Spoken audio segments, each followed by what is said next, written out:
दोस्तों, एक बार देवर्षि नारद और ऋषि अंगिरा जा रहे थे। राह में उनकी दृष्टि एक मिठाई की दुकान पर पड़ती है। दुकान के समीप एक जूठे बर्तनों का ढेर लगा हुआ था।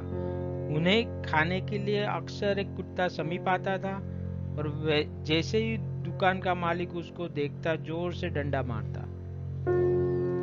डंडा खाकर कुत्ता चीखता हुआ दूर भाग जाता। ये दृश्य देखकर देवर्षि को हंसी आ गई। तब ऋषि अंगिरा ने उनसे उनकी हंसी का कारण पूछा।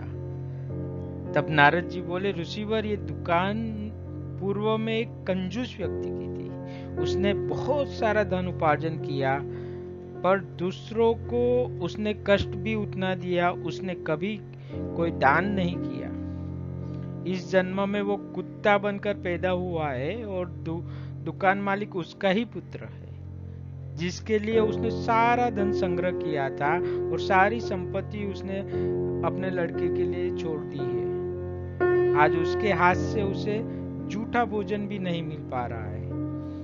कर्म फल के इसी खेल को देखकर मुझे हंसी आ गई। तो दोस्तों, ये कहानी हमें ये सिखाती है कि शुभ एवं अशुभ कर्मों का फल अवश्य मिलता है, चाहे उसके लिए जन्म जन्मांतरों की यात्रा क्यों न करनी पड़े। और साथ में ये कहानी से हमें ये बोध मिलता है कि हमें दान अवश्य करना चाहिए। हम जो दान करते हैं वही दूसरे जन्मों में हमें संपत्ति के रूप में मिल जाता है। जैसे बैंक में हम पैसा रखते हैं तो हमें इंटरेस्ट के साथ वापस मिलता है। और दान देना हमारे शास्त्रों में कंपलसरी है। 10% तो जैसे कर है वैसा देना ही चाहिए। उसके अलावा जो करे वो एक असली दान है। तो दान में कृपणता नहीं होनी चाहिए। दूसरी बात, हम जो धन उपार्जन करें वो नैतिकता के आधार पर करना चाहिए। अनैतिकता से आया हुआ धन भी हमें कष्ट ही देगा, पाप ही बनाएगा।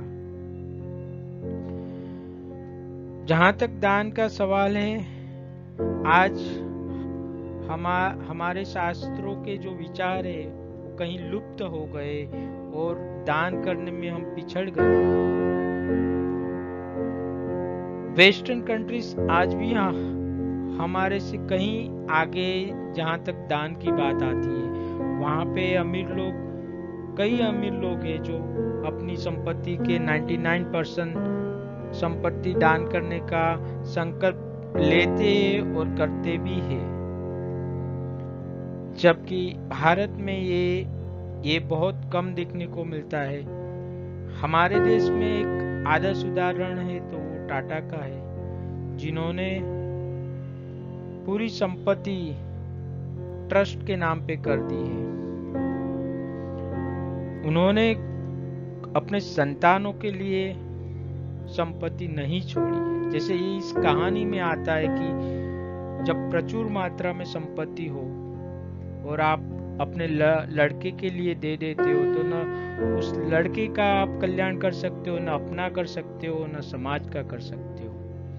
आप अपने जरूरत के हिसाब से, अपने लड़के की जरूरत के हिसाब से जरूर रख सकते हो, लेकिन एक मात्रा से ज्यादा आप रखते हो तो हमारे शास्त्रों में कहा गया है कि आप चोर हो।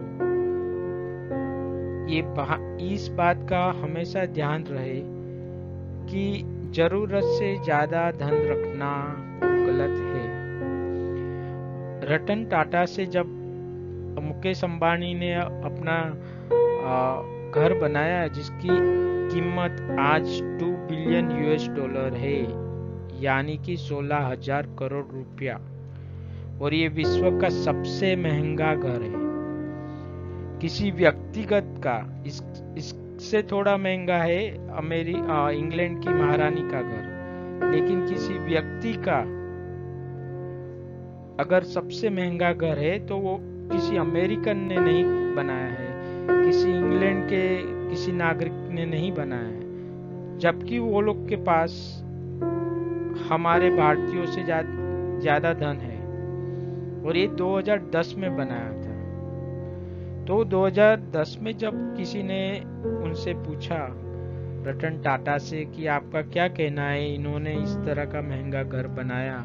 तब उन्होंने एक ही उत्तर दिया था कि इतना महंगा घर बनाने से पहले उनको अपने आजू बाजू में देखना चाहिए कि किस तरह से लोग अपना जीवन गुजर कर रहे हैं। और ये सच है कि बॉम्बे में 10 किलोमीटर की रेंज में न जाने कितनी झुपड़पट्टी में लोग 10 बाय 10 फीट के घर में पूरा परिवार रहता है, और उसी और उनके बेसिक्स के लिए लड़ाई लड़ते। तो जब समाज इस तरह का है और आप 16,000 करोड़ के घर में रहते हो, जो वेस्टर्न कंट्रीज में भी कोई नहीं बनाता, इतना खर्चा नहीं करता है, तो ये बहुत ही गलत हो जाता है। आप प्रचुर धन हो और आप समाज को न दो, और लड़के को सिर्फ भोग विलास के लिए अपने संतानों को दे दोगे, तो आप उनका भी सर्वनाश करोगे, अपना तो करोगे, और साथ में समाज के प्रति आपकी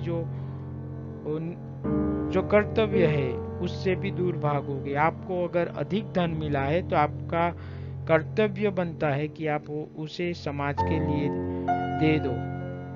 अगर नहीं दोगे तो आपकी दुर्दशा अवश्य है। यही सबक हमें इस कहानी से मिलता है। धन्यवाद।